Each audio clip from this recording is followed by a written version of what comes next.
Welcome back to episode 55 of the What If It Works podcast. We are in the middle of a series all about trust.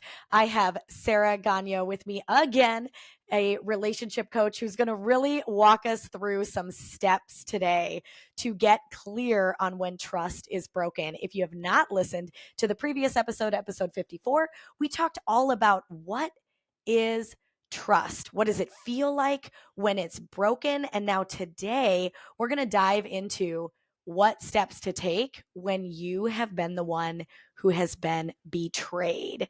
And so, what do we mean by that?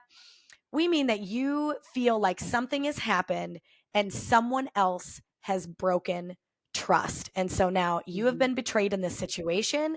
Let's talk a little bit about it. First and foremost, Sara, all of a sudden I recognize I am at work and I feel like trust has been broken with somebody. What's the first thing that I should do? Yeah, I'm so glad you asked. This is a step that I think people forget that is a step. It's feel your feelings all the way through. And we need to feel our feelings so that we can get organized before we bring it to a meeting with like this person. So, feelings that you might be feeling, number one is probably anger, and it shows up and it's pretty revengeful and it has a lot of ideas and it wants you to take action. Like, we don't really want to edit or delete anger. I want you to actually feel through your anger so you can see what kinds of actions it's prompting you to want to do, like bring it to the person or just sit and stew or talk to somebody about it. What we want to know about anger, though, is that it's a primary emotion. It is just it's a protector, and it is usually protecting something really soft. So what I tell my clients to do is when they feel anger, go ahead and feel that rage. And then when they're done, can they look behind anger and see what it's protecting? It's usually protecting an emotion that's a little softer, not less important, but something that needs protection, like maybe disappointment is really what you're feeling in the betrayal or the trust issue, or embarrassment, or there's now a void where there used to be something like a friendship, or a heaviness to it. It's hard to explain. But usually, if you can find the softness behind the anger, that's going to help you with the conversation that needs to come later when you actually work with that person. So this step is critical to getting to that headspace with the person before you meet with them, because I usually tell people, if you can't visualize having a conversation with the person right next to you, like you have to have a piece of furniture in between you and the other person, you're not ready. You're still in anger. You haven't found the other Oof. emotion behind yourself. How are you feeling about Yes. that? Oh my You gosh. like it? Woo! I feel like that could be a whole Yeah. episode because I was sitting over here feeling a little uncomfortable with sitting in those feelings. I feel like as a child, I was raised like you just move forward. Like, don't simmer on Oh. those feelings. The phrase you just said that just got me was Mhm. anger comes up with a lot of ideas. Yeah. Right? It's so It wild. I mean, does. it does, because it's trying to And it protect you. So it's Yes. a good And emotion. You some should of feel us it. Hmm. Yeah. And some of us run with those ideas because we let Mm. anger be in the driver's seat. And then Yeah. we take action on all those ideas instead of what you suggested, which I love. It's like sitting in it, feeling it, and then looking around for like, what is it protecting? I've never heard it described that way. And Oh, man, that feels really real. here's another way to tell, like to not tell, but allow anger to be just showing up first, and then remind yourself to reflect. Anger is super immature. It's our toddler self. Yes. So I don't think you want to go to a meeting with someone you love, like in a partnership. I don't think you want to go to a meeting in your workplace as your toddler self. I don't think we want Yeah. to show up that way. So let your toddler self have a tantrum, like freak out on the floor, do, the whole bit. And then when you're done, take a step back, look behind the anger, find the soft emotion that's really driving the train there, and then hold that as you continue on with these next steps. Such great advice for everyone listening. Nobody wants their toddler self in the boardroom.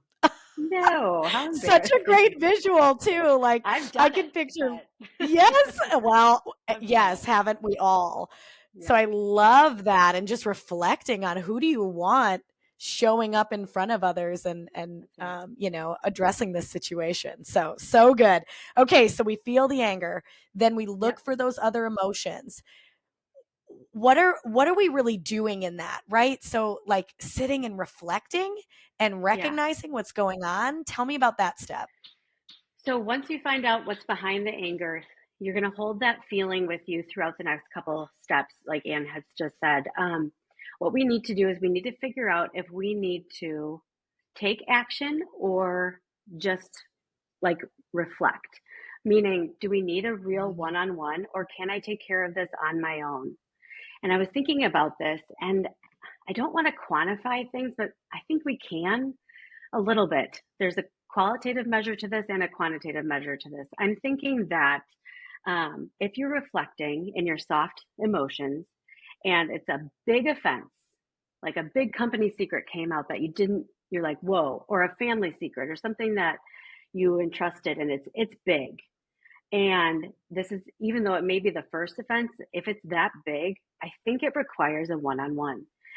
The other thing I was thinking about is if there's minor offenses, and I kept thinking about Anne's question, do you know the person well enough? If you're still thinking about that question, like, oh, this is a minor offense, or I have a red flag with this person, it's not really a huge thing that I'm hearing, but I don't feel right about it. I think that that can be done solo. You can start to kind of make a decision about what you're going to do with the trust issue on your own. But if it's a big offense, I think um, it doesn't matter how many times. If it's a big enough trust betrayal or trust issue, you can go for that one on one meeting with that person. What are you thinking, Anne? Yeah. No, I love this. I was just thinking in my head that when it is a big issue, having that one-on-one meeting, and then in that evaluation of, can I continue moving forward? Going back to your questions at the last episode, Mm-hmm. can I work with this person again and trust them? And if your answer is no, I'm hearing you Oh, say, then we need a yeah. meeting. But if your Yes, answer is, man, that person broke my trust, but I really don't think it'll happen again, then yes, reflect within, maybe think about shifting some of your actions because that's what you can control. And, that's right. just kind of going back at it and doing the work. And if that situation comes back up again, maybe that requires a meeting, but not necessarily needing a meeting for every single little thing, but asking those questions. Can I move forward with this individual? Can I trust this individual to do a task again? If your answer is yes, probably then the meeting isn't what we're looking at. Now Yeah. help me understand, Sarah, what happens when I feel like this is a huge betrayal, a huge breach in trust, but Mm-hmm. I'm worried the other person doesn't see it that way. Yeah. Well, like humans do, we verbally process usually before we go to the person that's broken our trust, right? Like if something happens at work, we'll go home and blab about it. If something happens between a friendship, we'll call the other friend. Family member, same thing. Yes. So we're looking for validation as human beings. That's okay. And sometimes the person that we turn to about the trust issue may not agree with us because for them, it's not a violation of betrayal or trust. But for you, it's still feeling like that. So still listen to yourself, get that feedback, put it through your filters. It may help you make a decision on whether or not you want to take it forward, depending on the information that you get from the person that you're trusting with this information as you have this time to verbally process with them. But even if they don't get it and you still feel very strongly about it, trust your gut instincts and move forward with what you think is best because not everybody's going to get it. And really remember when you are verbally processing with someone, tell them that. Hey, I had this situation at work and I just need to verbally process. Can I like vomit on you just so I can get your perspective? That is Mm-hmm. totally okay. I would caution you to be careful doing that with another individual who does work with you, because Yes. they do have a different perspective about this other work employee. But absolutely, if you have a spouse that you trust their opinion and their perspective, another friend who doesn't work with this individual, allow yourself that time to verbally process. Thank you for saying that, by the way. As a Hmm. 100% verbal processor, I Same. need to be validated that I can go do that, but Hmm. then come back to the individual. Okay, let's put on our big kid pants and talk about Okay. having this meeting. It takes courage. We know that, Hmm. but help us walk Yeah. through that. Betrayal is there. We have lost trust in this individual. How do we go approach them and have a conversation? Well, let me first say that we're talking about the point of view of a person who's been betrayed. And really, it would be great if the offender who did this trust thing to you knew about it, reflected, and did this big work. But that doesn't always happen. And sometimes we do have to find wildly courageous bravery somewhere in our bones and schedule the meeting. So that's what we're going to talk about. So I just want to make sure that your listeners know how brave it is to be in a trust position where you've been betrayed and then you're the one asking for the meeting. That's crazy brave, right? Crazy brave. I love it. Me too.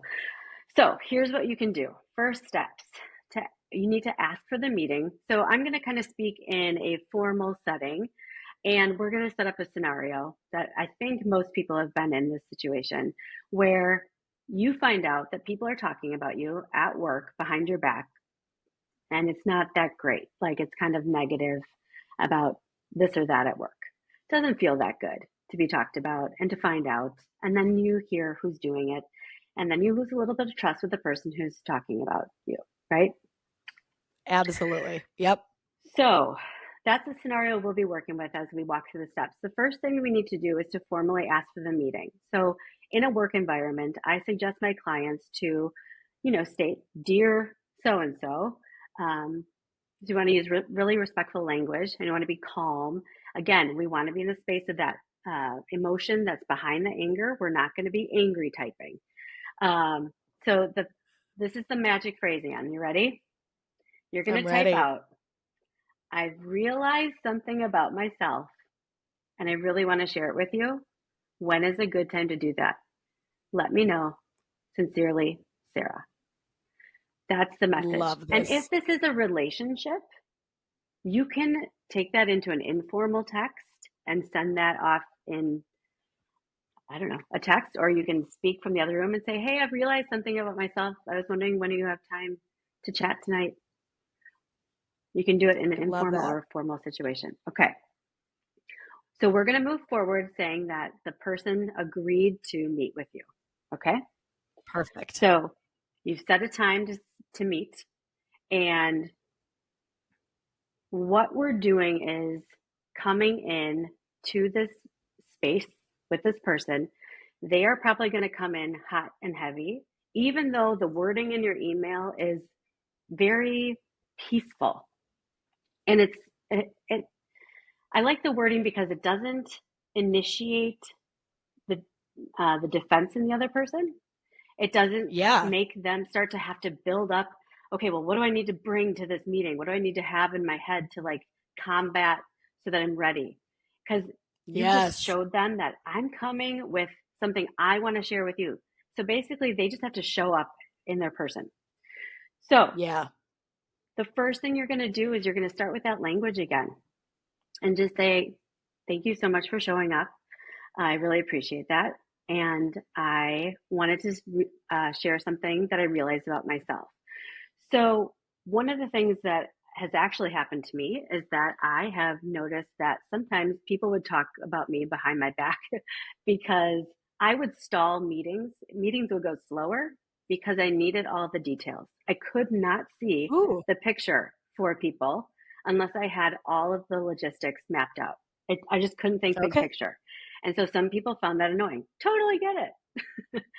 What I do is I start by finding something that I can apologize for or share with the person that has never been shared. So I'm doing this big vulnerability movement with this person in front of me that's betrayed my trust. But what I'm trying to do is initiate compassion. I'm trying to open myself up. I'm trying to be Mm, vulnerable. And you know what, Anne? Every single time I do that, people end up sharing something back or apologizing right then and there. yes. It's wild what you can accomplish when you start with, yeah, you know what? I forgot to tell you, I really can't move on. And I'm sure this is annoying. It would be really helpful for other people to know that I need all the details before we go to big picture. And I just wanted to let you know that I totally get that about myself and I'm willing to share it with the group. What are your thoughts, Anne? Yeah. Oh, what I love about this is I feel like most of us don't love one-on-one meetings. And so we Yeah, do come with a nervous energy, maybe with walls already built. They're already yeah, up. And you're yep. just kind of waiting, like we talked in the last episode about like waiting for like the other shoe to drop. So what I love about you saying is by being vulnerable, you initiate compassion. You're about to Mm-hmm, share something about yourself that is mm-hmm, open and new, like you said, to open the door to understanding. And I feel like the way you just worded that, if you brought that to me, I would be like, oh my goodness, thank you for saying that. I have yeah, noticed right? in meetings that you want a Mm-hmm, lot of details, and I have never thought of it that way. Right. So mm-hmm. now I'm able to be like, oh my gosh, she knows this about herself, which also Yes. makes me feel that you are a confident individual. So it's not like you're lowering yourself. I worry about that sometimes of people feeling like they have to be less than to have these Mm-hmm. courageous conversations. And I Yeah, feel like you just said, show up with courage and confidence, but mm-hmm. vulnerability, not an That's right. arrogance, a Nope. confidence of this is Yep. who I am. And I just want to And explain sorry it to you in that a calm setting. Right. yes, and we're in this lowered, defense strategy in a sense.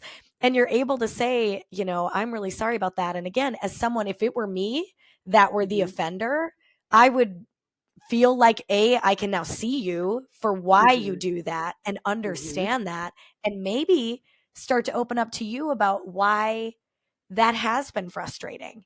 We only have a 20-minute staff meeting. So it That's is right. difficult, right?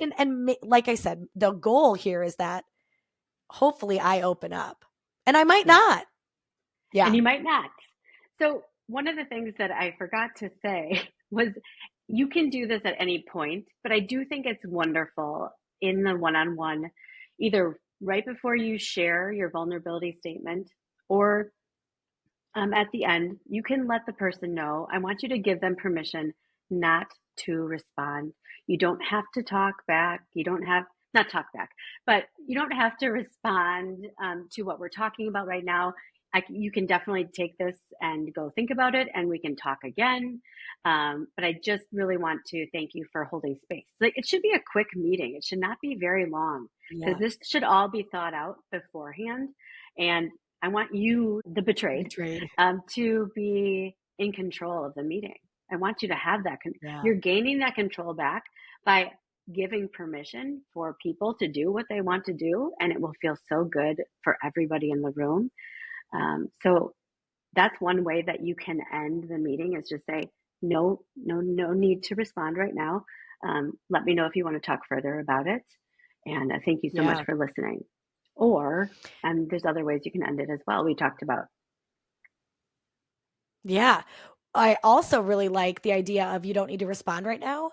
I am someone who very quickly processes. If you were bringing this to me while you were Mhm. speaking, I would be running through my Rolodex of memories from previous meetings, picking out ideas of when I feel like you had done that. Right? Like this is how my brain works very quickly and I process very fast. And I have been in meetings with people who don't process quickly and Yeah. I have gotten frustrated because I'm like, right? You hear me? What are your thoughts? And I like get a little I don't even know the word. Yeah. Where I like almost demand a response. So what I Yeah. love you saying is starting out with, "Hey, thank you so much for meeting with me today. I want to share something about myself and there is no need for you to respond today. I would just love to share this and have you hear it from my perspective. And then you Yes. share that vulnerability, Yes. and then wrapping up that meeting. Okay, so Sara, let's run through this. You share this with me, and I smile and I nod and I say thank Mm-hmm. you for sharing. Mm-hmm. How do we end that? Are we okay right there? I'm okay with that. That's one thing that I'm okay with. Just Yeah. showing up and sharing what you need to share, saying thank you for listening, and that's it. Just be Yeah. confident and practice. Maybe even practice that ahead of time. Just saying thank you for listening. Yes. Thank you for showing Yeah. up. Let's talk through they listen and then they Hmm. respond and they're defensive. Yeah. What would you say to that? I come back with, well, we only have 20 minutes in those meetings. And you talking and needing details, it really wastes a lot of time. What would you say how would you stay calm in that situation and again not get defensive and really keep the meeting being productive?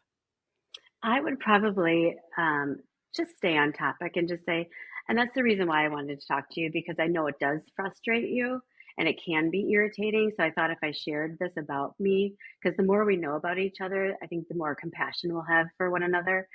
So that's why I wanted to share this with you. Yeah. I would just And repeat it again, almost like it, I because love they're in toddler mode, right? Like they're in angry yes. toddler mode because Oh, they're getting thank you for defensive. pointing. So then I have to become parental and then just stay calm. And Mm, what do we do with toddlers that are, I want a popsicle, I want a popsicle, or demanding things? We repeat things in a calm way and try to reset the conversation, right? so good. You're so much more mature in this area, and I love your expertise on this This is because this is not where I yes, started, it's Anne. This so this is something hard. I learned. Yes. That's true. This, We're all yes, growing, we're all that's right. learning, and we're all doing better each conversation. Yes, so Hmm. much. So great. Something I do train with my clients on is wrapping up the conversation with an action step. But Hmm. I do really respect and appreciate a new perspective of let's let it go for now. It doesn't need to be all Hmm. about action, Anne. And I do think sometimes I get a little focused on like, okay, so what's next? But one thing, if you're feeling confident in this situation, maybe you've talked to this individual before, and now you're going to try this new approach. And you feel like the conversation goes really well, wrapping it Hmm. up with, thank you so much for listening.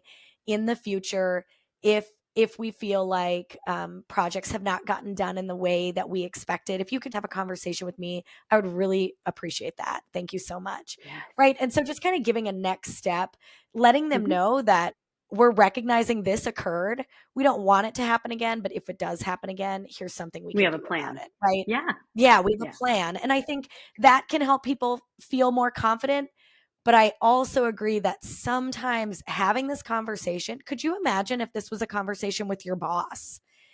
A lot of times our leaders can break our trust and we feel Yeah. betrayed by that. So that could be a really courageous situation of you going in and having this Yes. conversation. And no, we don't expect you to walk away being like, so next time that this happens, I am going to, right? Yeah. But we want you to be prepared and feel confident to say that if you are nervous about this happening again. If that Mhm. scenario did happen and we walked into our manager or leader's office with this conversation, wouldn't we hope that like really good leaders are out there and they're saying, what should we do next time? And even pose that question. Wouldn't Yes. that be amazing? Yes. I would love that.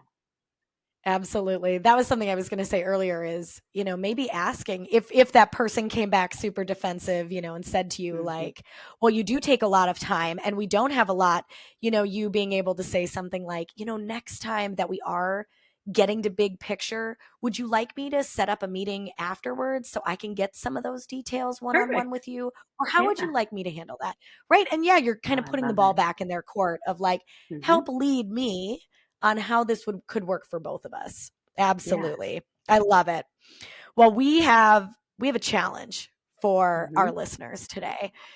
We really want you after last episode we wanted you thinking about where has trust been broken, and now we really want to challenge you to have the meeting. If in your reflection you felt like, man, there is some broken trust. I don't want this individual doing tasks for me, or I find myself micromanaging them because I don't trust that they're going to get things done, or I don't trust that this person isn't talking behind my back. We want to encourage you to have the meeting. Now, Sara started out saying, really going through feel those feelings. I love journaling. So get out a piece of paper. It could be a small piece of paper you're going to throw away later, but you're Yeah. just emptying that brain and writing out, like, what is it that is frustrating you? Just unload that onto something else, and not Yep. another individual, but reflect, journal on the situation. I love when Sara said, get to that feeling behind the anger and then schedule that meeting. Other thoughts, Sara? I just want to remind the listeners that it is a very brave thing to do any of this work. To feel Mm, your feelings can be to slow down and not react is so hard. So yeah. even just if you do step one differently, and that's like a different process than what you would normally do, we are very proud of you. So even just doing that one step of feeling your feelings all the way through to find out what's behind anger, it's just that this is a very tough thing to do, and we give you props all the way. We're here with you. 1,000%. And let's talk about, what if it works? What if Mm, you sit down, you journal out your thoughts, and then you yeah. go have the meeting? Sara, what can they gain from doing this with someone who's broken their trust? Well, the first thing that came to mind is you now have a system for any other trust or betrayals that occur in your life. How cool is that? Yes. You don't have to Yes, feel messy 1,000%. and chaotic. You have a controlled system with the messiness of the feelings. You also will gain a little bit more, I think, confidence and um, uh, knowing self a little bit more, and our value is restored. You get a little bit more Mm, peace.